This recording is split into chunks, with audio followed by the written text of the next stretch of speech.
Would you be the jerk for accepting a request to walk somebody down the aisle? We'll get into that in a bit, but first, am I the jerk for poisoning housemate who ate my food without my permission and ended up in the ER? I, 19-year-old male, recently moved into a shared place and there's someone who keeps stealing my food. At first, I thought it was just a mistake, but even my leftovers were being eaten. It was very clear that the person was doing it on purpose. I spoke to my housemates about how I would just prefer to be asked first, but they were nonchalant about it and none of them admitted to doing it, and I haven't caught anyone in the act. So I just tried to ignore it as it only happened every couple of days or so. A few days ago, I came home from work with a carton of eggs that I found while dumpster diving and some bread. I wanted to give the eggs the water test first before eating them, just to make sure they're safe to consume. But I was too tired and went to bed early without eating. The next day, I found out that one of my housemates got so sick, he ended up having to go to the emergency room. My eggs were not in the fridge where I left them, but I saw the carton and shells in the trash and my bread was opened.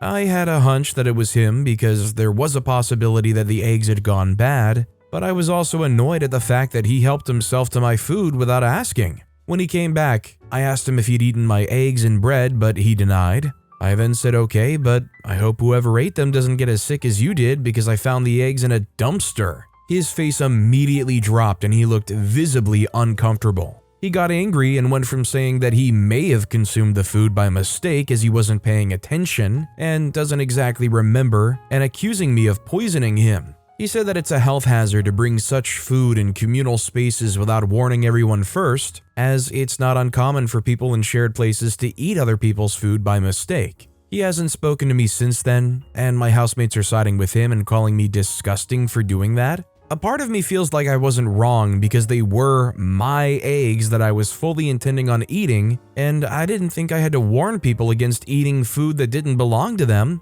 but I also do feel bad and guilty that he got sick. So Reddit, please tell me if I was in the wrong. So am I crazy for saying OP is clearly the jerk? Not for bringing food that made the person sick, but for putting food in the communal fridge that came from a dumpster? I think everybody there that might argue OP is the jerk is right because you would want to know if somebody wants to put something in the fridge that came from a dumpster. Maybe the eggs might still be edible. Doesn't mean I want them anywhere near anything else in my fridge. Just the germs and microbes that could be all over the outside of those eggs crawling around in the fridge. I'm looking in the comments to this story and there's 4 or 5 top comments that all say not the jerk, they shouldn't be eating your food. Is everybody just glancing over the fact that he got these eggs via dumpster diving and put them in the fridge? Also, hi, I'm Steven, and if you guys enjoy getting to decide whether or not all of these people are jerks, why not hit those like and subscribe buttons down below? That said, our next story is, am I the jerk for telling my son he'll pay back for the cheese/meat or he won't be eating Thanksgiving tomorrow? I'll keep this one short. Every year we have charcuterie boards before Thanksgiving meal at 6. Just something everyone can pick at so they aren't dying of hunger by dinner time. My son, 16, loves cheese, and due to this I make sure to label when he can't eat something. I labeled all the stuff for Thanksgiving, don't eat. Well, yesterday he went and ate all of the fancy meats and basically ate from each block that I bought. I truly was ticked since I worked extra hours to pay for it, since the prices are awful now for a nice cheese. I told him he needs to go to the store to replace all of it, which would cost him around $70. One of the cheese he ate was $18, or he doesn't get to eat Thanksgiving meal. He is refusing to pay for it back, so no Thanksgiving meal. He'll eat a sandwich. And he thinks I'm a horrible jerk. My husband's on his side and doesn't understand why I'm so ticked about it. Personally, I get where OP's coming from. They're putting in all of this effort to try to have a nice Thanksgiving thing. They went out of their way to say, don't eat this, labeled it. They're 16 years old, they know more than well enough by now. Either respect the food and the effort OP's going to, or just accept not being part of Thanksgiving. This next story is, am I the jerk for telling my sister she was naive when she thought her daughter would suddenly see her stepdaughter as a true sister when they didn't get along before? My sister has an 18-year-old daughter, Casey. It was just the two of them for 10 years. Casey never knew her dad, which means my sister had sole custody of Case. When she was little, Casey used to talk a lot about how there were these mean girls in school. One of them, Valerie, Case disliked more than the others. She was the worst. My sister did her fair share of complaining about the dad too, especially when she had to replace an eraser a couple of weeks into school starting because Valerie broke it. When Case was 9, my sister and Valerie's dad started to spend time together, and then they got married a year later. There was a lot of shock on my part, seeing as my sister knew how Case felt about Valerie, and given her own complaints about Valerie's dad allowing her to get away with so much. But he's an attractive guy, and I guess that won out over everything else. The announcement to Case went about as well as can be expected. She was furious at her mom, more so on her wedding day because my sister wanted the girls to match and look like sisters for the first time. Valerie used the wedding to taunt some of Case's friends, saying she was going to replace them with her. It only added fuel to an already bright fire. Case ultimately refused to take part in the wedding on the day and sat with me. Things in their household were tense for years afterward. My sister would get upset that Case was so mad about it, that she didn't change her opinion of Valerie at all, and that she would very strongly deny that they were sisters. About 2 years after she got married, my sister decided they all needed family therapy. It was only in the last 2 years that Valerie appears to have grown, and from the outside, it doesn't look like she's the bully she once was, but Case still cares nothing for her. Both girls graduated in May, and Case moved out and in with me, wanting to get away from Valerie. The other day, my sister and I met up for lunch, and she was venting about Case not talking to Valerie at all, and how Valerie had wanted them to meet up every day after classes started. They go to different colleges, but both are local. But Case didn't even answer her. She said she thought after all these years, Case would see Valerie as a true sister, and even if she didn't like her, there would be some sense of family loyalty there. I was shocked to hear my sister say that. She noticed and asked me why I looked like a fish. I told her I'd never expected her to be so naive to think Case would feel that way when she hated Valerie long before she, my sister, met her husband. My sister's attitude changed very fast, and she told me that I'm the naive little brother to think these things don't change when family bonds are created. I told her that family bonds aren't created that easily when there's already bad blood present, no matter how much she might want them to be there. She told me I owed her an apology and she'll be waiting for it. Am I the jerk? OP's definitely not the jerk here, and the sad thing is, Case has been ignored their entire time having to deal with this. Their feelings have been marginalized, boxed up, and put aside. They try to wrap up this forced relationship in some nice wrapping paper, set it in front of Case and say, "Come on, open it, recognize it." Our next story is, am I the jerk for banning my son's mom from a memorial? My ex-wife Diana had 3 boys who are 16, 12, and 10. We divorced pretty much after the youngest was born. We also both remarried. She married Christopher and got a divorce last year after 7 years of marriage. I'm still happily married to my wife Jessica. Christopher and my boys were pretty close, and they were bummed when the divorce happened. I always got along with the dude. A few months after the divorce, Christopher disclosed that the divorce was over his being diagnosed over adenocarcinoma, and Diana not wanting to be his nursemaid or responsible for his medical bills checks out. He told me this because he wanted to leave whatever he had to my kids. Unfortunately, he had no family of his own. Obviously, I said of course and signed paperwork. A few months ago, I got a call from a social worker saying that Christopher was a few months from dying and unable to care for himself. He gave her my number. Basically, they needed someone to help with end of life. He had made me his power of attorney. He was living in a county hospice, and my wife and I moved him into our home because he deserved to live his final days in dignity. It also taught my kids about compassion. Unfortunately, he died after 2 weeks. He was cremated a few days ago, and me, my wife, my kids, and a few of our friends are planning to spread his ashes at the beach this weekend. Diana asked if she could attend, and I told her to kick rocks. She wanted nothing to do with him when he was dying. I'm not saying Christopher was a burden, but that's really sad that this dude had to reach out to his ex-wife's first husband like he did. It was clearly more her responsibility. I said she can't sit there and let us do all the hard work so she can come in at the end as the grieving widow. My older son thinks I should let her come, and I told him to mind his own business and mouth. I'm not going to sugarcoat your mom for you. Your mom is a witch and will be treated the same way she treated your stepdad.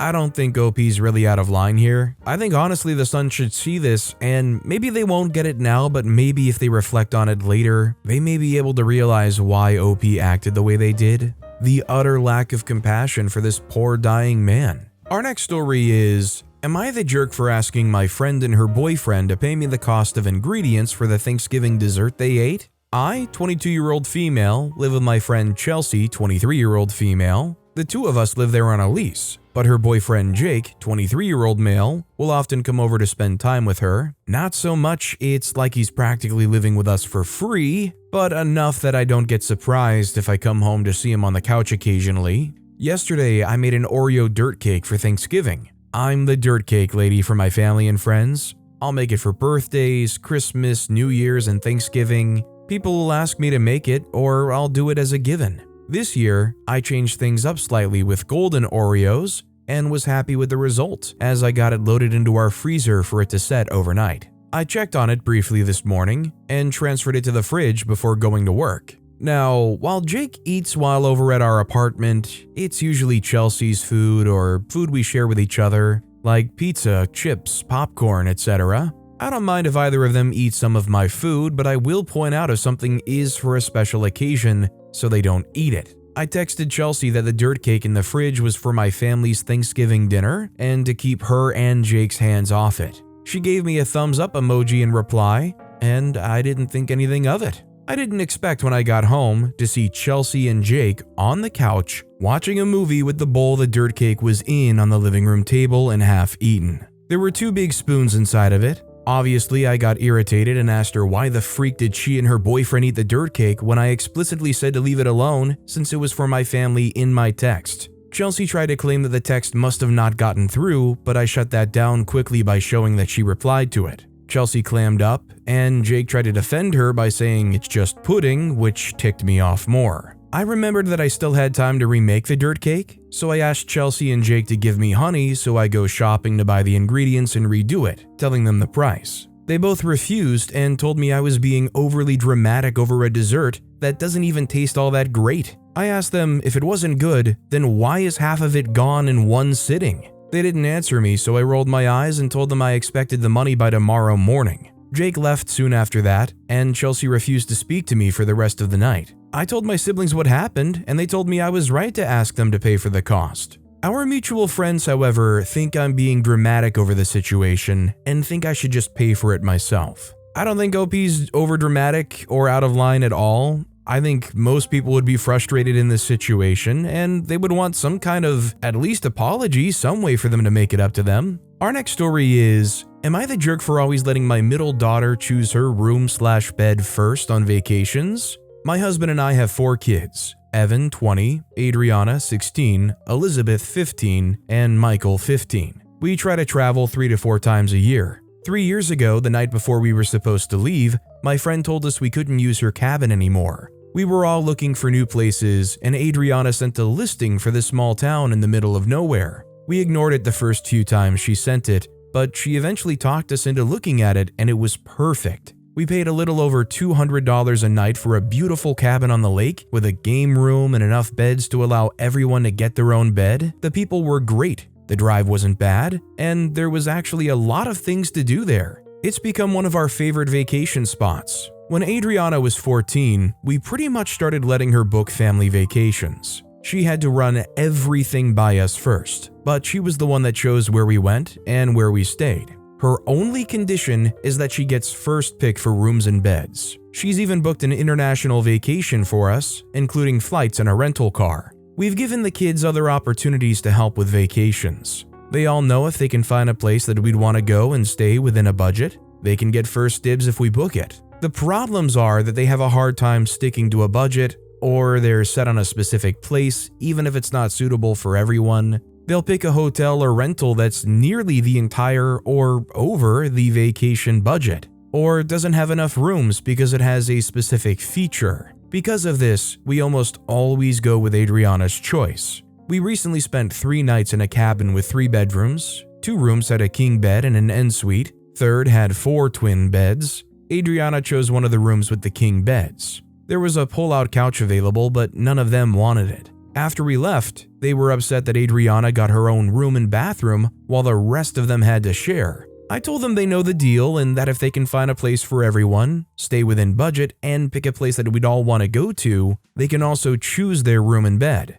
They say they try, but we always pick Adriana's listings. I told them her listings are usually more practical. We paid a little under $600 for the cabin that we stayed at after taxes and fees. It had so many free activities nearby that the entire 3-day vacation for 6 people came out to be just under $1,000. They can't beat it with an $1,800 listing with 2 beds and a single bathroom. They think we're being unfair and should rotate who books the vacations and chooses the rooms. But I just don't have that kind of money to throw away, and I'm not going to deal with the fighting that'll inevitably come when they pick a place with not enough beds or bathrooms. I think the problem is here that when OP's arguing that the other vacations the other kids try to plan are either more expensive or are just flat out unfair for everybody, the problem is the ones Adriana chooses are still ending up being unfair for everybody, even if for a vacation's sake I don't think it's that uneven. It's just the fact that she always gets to pick places where she's going to guaranteedly have this nice room with a giant bed and a bathroom all to herself, while all the other kids have to share one bathroom and one room by themselves. If OP wants to talk about boarding and accommodation being equal for everyone, shouldn't it be equal for everyone? Do they ever agree to equalize things by cycling out who has to stay in the lesser rooms on these vacations? Our next story is, am I the jerk for not reimbursing my friend for an ingredient I used for dinner? So the gist of things is that I, male 28, have a friend, female 32, who I meet up with around once a week for dinner. They'll usually be at my home, since she doesn't have much space at hers, and because I'll be the one cooking. I love cooking, have been doing it since I was 6, and I'll usually prepare us dinner with a mix of pantry staples and a few things I'll add into my weekly grocery shop. It's a nice little break in the week and we both really enjoy it. The issue arose when my friend contacted me and told me they would have other friends visiting from abroad on the day we were set to have dinner. She wanted to hang out with them, but also wanted to make our dinner. I suggested if they were open to the idea, they could come with her and I would cook for all 4 of us. She spoke to them and they agreed. On the day of, I asked my friend if they had any requests. She asked for a local dish that comes with a steak topping,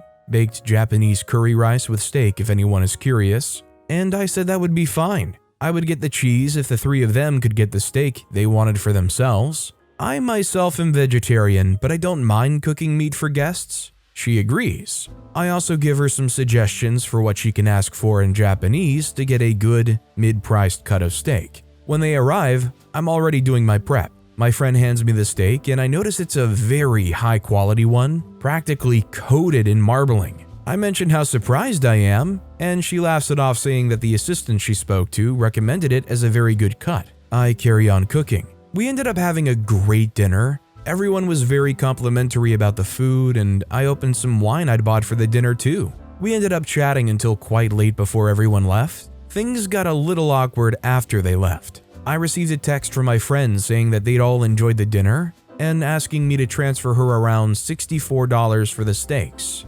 I refused, pointing out that I hadn't eaten any and that I'd paid for everything else. She then said that I should have told her I wouldn't be willing to include the steaks in the dinner and prepared something else, and she wouldn't have bought them, as her finances were tight at the moment. To me, this doesn't really hold water. Firstly, because she's aware I'm a vegetarian and wouldn't include steaks unless asked, but more so because she specifically bought a more expensive cut of steak than my recommendation, which feels very presumptive if she truly believed I was paying for it. However, responses from her and some of our friends have been mixed. Some support me, whereas others highlight that she's been struggling financially, and that it's unfair to spring a charge on her now after I covered the cost for all of our other previous dinners, making her expectations reasonable. A few have also cited the maxim of the person who extends the invitation pays, which I'm not very familiar with, but is apparently a thing.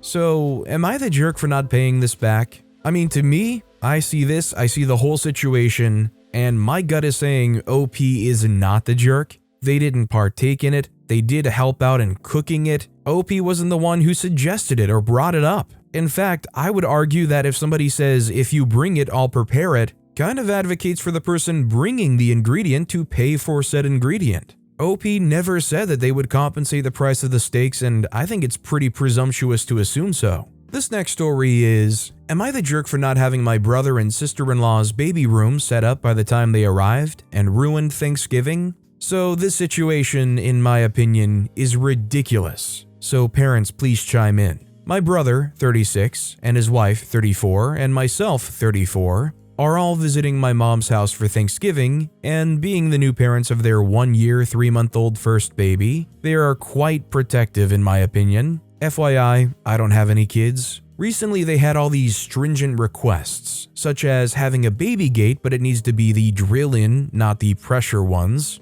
Even though the stairway has a door with a lock on it so the stairs are not accessible, blackout shades for the room the crib is in, and even agreed to let my mom sleep on the couch so that they could be closer to the baby, and in exchange, my mom would sleep on the couch for the duration of the stay. Fast forward to today, the blackout shades take 5 minutes to set up, and while I had agreed to do it 3 months ago, I told them it made no sense to do it so far in advance since we prefer sunlight in the room, and we could set it up instantly when they arrive. Unfortunately, I exited work late, and in combination with traffic, I arrived exactly 45 minutes after they had arrived. They were furious. They swore to never come back again if we delayed the baby's sleep by 45 minutes to an hour. They claimed that the baby is going to suffer because I am unreliable and the shades had not been set up before they arrived. They're now deciding to leave first thing in the morning. Keep in mind, this is a simple setup.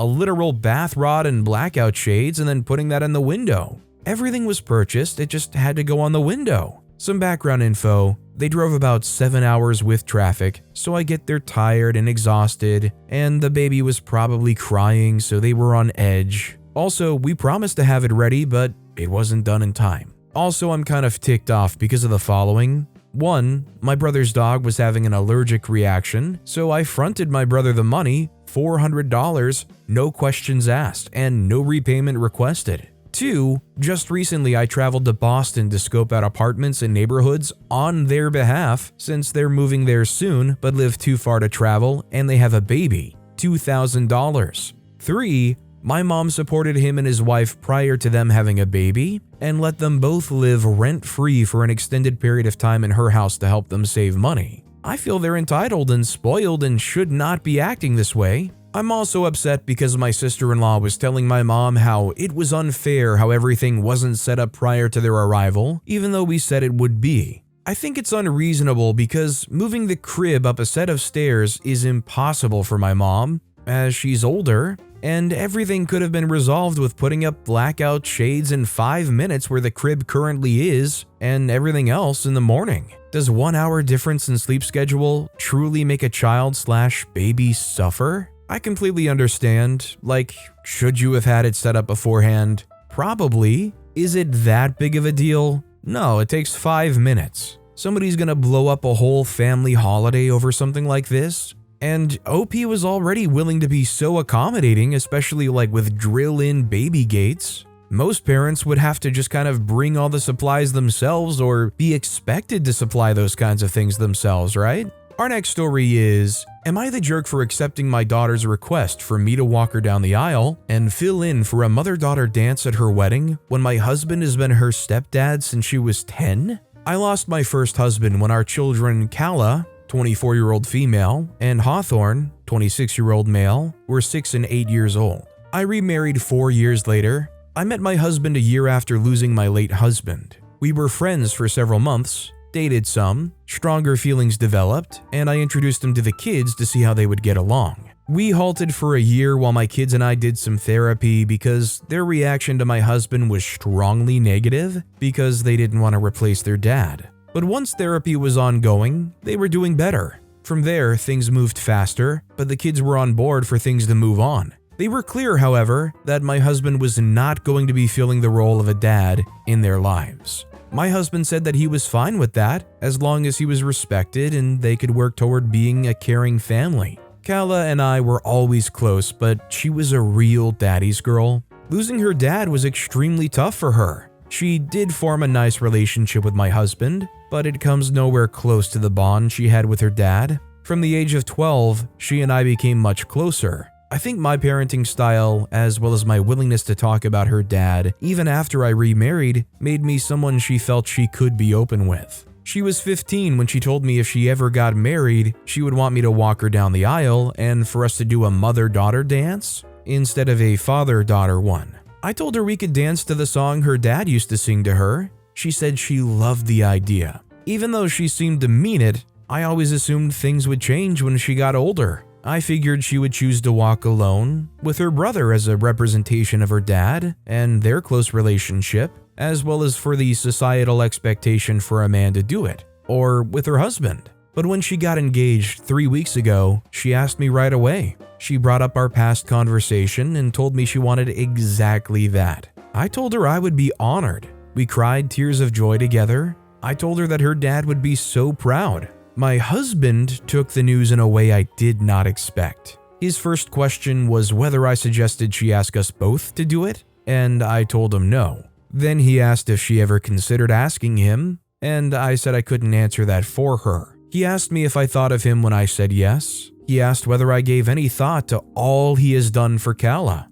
for both kids, and the fact that he's still not looked upon as a fatherly figure all these years later. I told him I didn't think of him when asked because I was overjoyed. He told me I should have given him a lot more consideration, and I should have tried to compromise with my daughter. I thought he would change his stance, but now, 3 weeks on, and he feels I was wrong. He told me he felt he deserved more from all of us, but especially me. He said I'm his wife. I should be working on making sure he's respected and honored for his contribution to the kids' lives. Am I the jerk? OP's definitely not the jerk, and I really hope this guy can learn to come around on this. I pray for his, OP's, and the relationship between him and the kids' sake that he can recognize that it's just not the hill to die on. God forbid he puts any progress they had on having a bonded relationship up in flames because he feels slighted here. OP walking their kid down the aisle is a beautiful thing in my opinion. But with that being said, that's all the time we have for today. Now, if you want to hear another absolutely tricky Am I the Jerk Here story, check out that video on the left. Or if you missed my latest video, check out that video on the right. That said, I'll see you all next time with some more stories.